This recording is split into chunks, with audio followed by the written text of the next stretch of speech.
Explain how the job description for your job has changed today as opposed to when you took over just a couple of years ago. Oh, well, that job description from now to when I took over hasn't changed much, but you know what really has changed is conference work generally. Like when I started 30 years ago, conferences were about governance, fair play, and championships. Now we're about multimedia rights and business development and additional revenue. So as far as the switch up in the conferences and all the challenges between the Pac-12, that's kind of different. Did you kind of figure that was going to happen when you came on? No, I wouldn't say I figured it was going to happen. I knew it was very public when I first took the job that schools were wanting to move. So that wasn't a secret when I took the job. But I think just the heightened level of contentiousness around that's new. So before the Pac-12 dissolved, of course, just a few months into your situation, the whole San Diego State thing came where they had sent a letter where they might leave, and then they said it wasn't. How difficult was that just a few months into the job dealing with?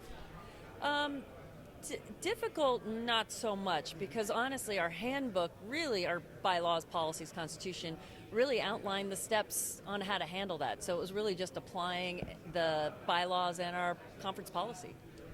So as there is talk that the Power Four conferences could eventually split off, leaving the group of six now to themselves. Is that a situation you see happening in the future? And if so, how difficult would that be for you guys to deal with? I do see that as a situation that could happen in the future. It's something people talk about all the time when the football ESPN agreement expires and current media rights contracts for the Power Four. Difficult for us, what is important to us is to be able to compete for national titles. And so that would be our priority, to make sure that our sports programs have access to national championships. And so right now, if there was a cut line, we would anticipate that the FBS conferences would be with the Power Four in that. And Grand Canyon is adding in this year. Does that make it more difficult for the other Mountain West Conference teams to perhaps get a bid into the NCAA tournament? You have one extra really good school coming in. Being competitive as a league, a healthy league should be competitive. More detrimental is when you have a very soft bottom in a league and your top teams actually take steps backwards when they advance through conference play. So having a more competitive environment raises everyone's net ranking. And college football season going right now. You have a San Diego State team. It's 5-1, playing Fresno State this weekend. A 12:30 game, FS1, a little more national exposure. You must like that. Absolutely. Again, the more competitive our teams are, the better our brand reputation and our ability to advance teams into the next round. Do you think there's a possibility for one of the Mountain West schools to get into the playoff this year? Nevada, Boise State, that kind of tough one. You got Boise State, San Diego State, Fresno State, maybe. What are you thinking? So, what's interesting about football? At the end of the day, you still have to be for the top 5 conference champions to get in. And in football, one game, whether it's in somebody else's league or in our league, can make all the difference. So it really has brought a different level of excitement and following to the run-up to our conference championships. The media situation with the Mountain West, Pac-12 keeping CBS Sports, not sure exactly what's in plan yet. Is it more difficult meandering through the media rights with all these changes?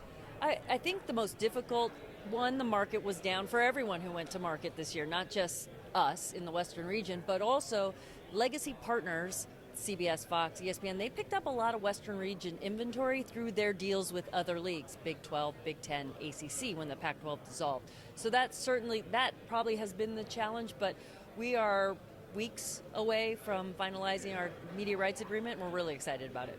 And do you think the legal situation involving the Pac-12 is coming to any sort of conclusion in the near future? We are certainly committed to any way we can conclude those issues expeditiously, but also we feel really strongly about our position in all the lawsuits and look forward to next steps and discovery. And finally, San Diego State, preseason unanimous, #1. You got Mugun Gwath coming back, Miles Bird, Reese Waters coming back. Looks like a really, really talented team. How excited are you for this upcoming basketball season? And just how good can this conference really be? You said it. It's really going to be exciting. We look forward to being another multi-bid team. I just talked to Coach Dutcher, and you could feel his excitement. And again, Mountain West is that league that when we have talent, it tends to get recruited away, and our coaches are so adept at rebuilding, and so very much excited for this season. Sort of melancholy, the final season, some teams leaving, but you have new teams coming in next year. How are you feeling about that?